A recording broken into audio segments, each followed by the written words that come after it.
You know, when I started to really focus on making essays about movies for this channel, I wanted to keep with my NerdFap philosophy that me and my buddy and podcast co-host Alex have always followed.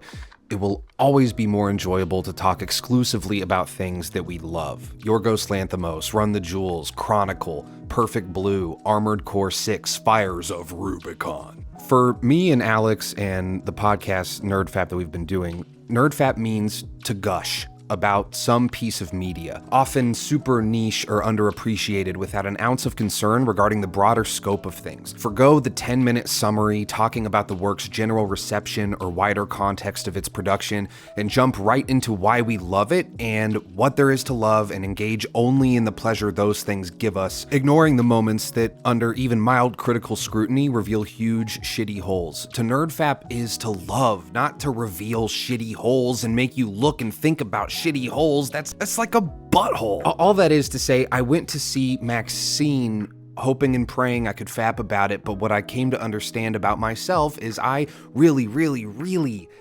like director Ty West right now.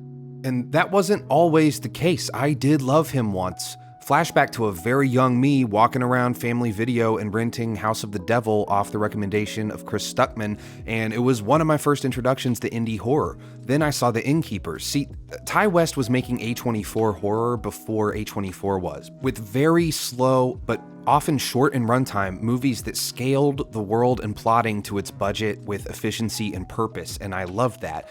Then he makes one of the better shorts in VHS and then pivots to bringing the same sense of ballooning dread and controlled pacing to the found footage genre, and he creates the Jim Jonesian film Sacrament. Like, imagine if Martha Marcy May Marlene were a Blair Witch. It had its problems, I guess, but I loved it at the time and I rewatch it often to this day. Then he takes a break for a few years before pivoting again, even harder, from horror altogether, and makes The Western in a Valley of Violence, a movie I like quite a bit, but it began this slow creeping feeling, much like my favorite Ty West movies do.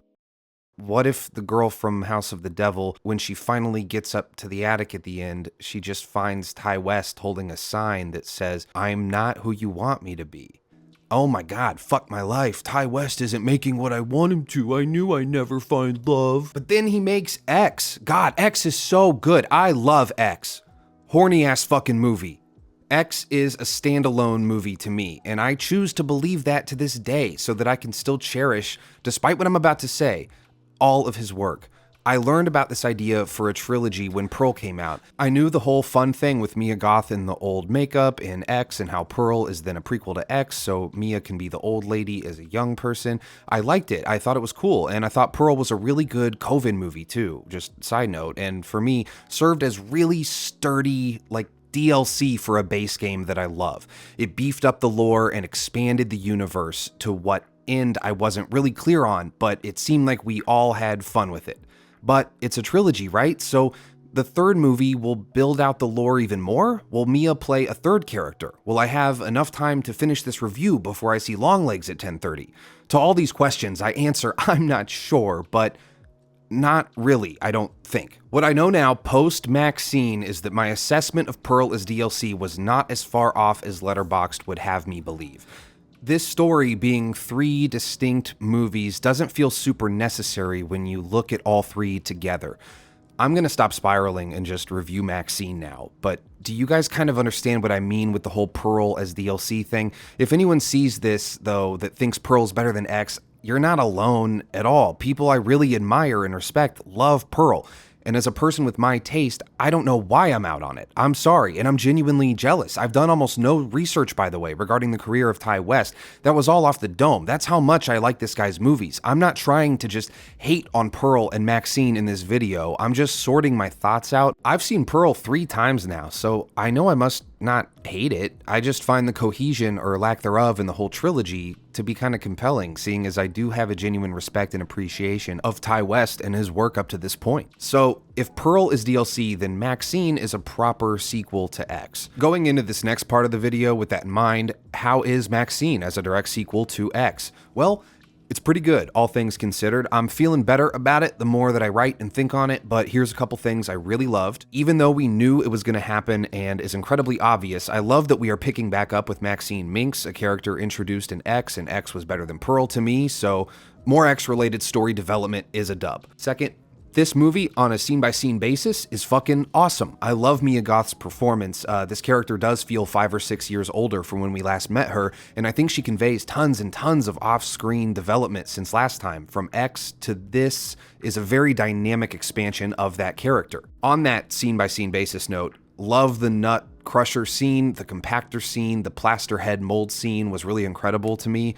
West does direct the shit out of this movie most of the time. Well-shot sleaziness, but I could have used a little more sleaziness. X had pretty aggressive porn scenes, and since she still has one foot in Hollywood and one foot in the hub, in this movie I'm surprised we didn't get to see more of that porn side. Not to be gross, I really mean for world building, believe it or not. Things I didn't like: Kevin Bacon, the two detectives, Halsey. Look, hottest take of the video incoming and spoilers forthcoming. I thought the ending actually was pretty fine. At least the ending ties in somehow to X in a very real, literal way. It's her religious, fanatical father who's back to sacrifice her on camera, the final kill in his slaughter of Hollywood satanists, sexy sluts and stuff.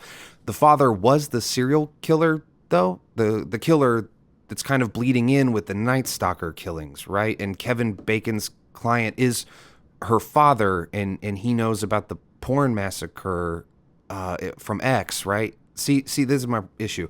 The issue is that Maxine nails whatever movie it's developing into the first half so well that it's kind of jarring when it shifts into an actual finale tying back to X, doing the very thing I say it's not doing, being cohesive. It is cohesive at the end, but there's something amiss. Look, despite what I selfishly wanted this whole trilogy to be, I realized it probably wouldn't be that by the time I saw Pearl. So by the time Maxine is finally here, what I could hope for and expect was another showcase for Mia Goth, a very well-shot film and a very loosely connected movie that also can survive on its own and needs to be viewed separately as its own work. The first half of Maxine is nailing that. But following the other two, Maxine as a movie needed to have a climax that is in service of Maxine more so than X. I understand how going back to the start to bring it full circle is a good idea, it's a way to do it, but Mia Goth alone is enough connective tissue for me to buy this as a trilogy at this point. Her father being the killer in the context of Maxine and the way the movie feels, the world you're in, it's just not the same vibe. This ending reminds me of the climactic moment in House of the Devil, Ty West's first film, where your gradually rewarded patience finally pays off with an ending that in hindsight now isn't the craziest thing you've ever seen.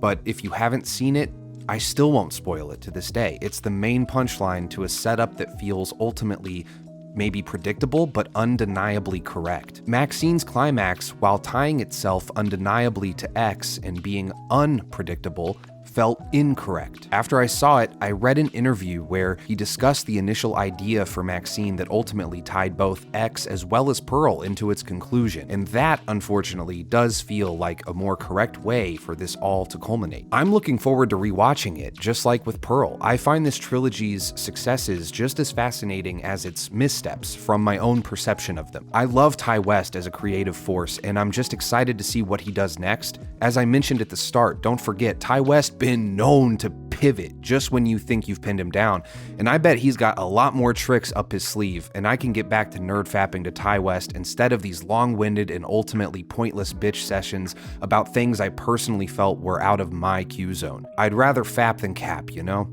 A little disappointed in Maxine, but I hope in hindsight my score could creep up from like a 3.5 to a 4. Pearl is a 3 and X is a 4.2, by the way. What is this, fucking calculus? I'll talk to you later, guys. Peace.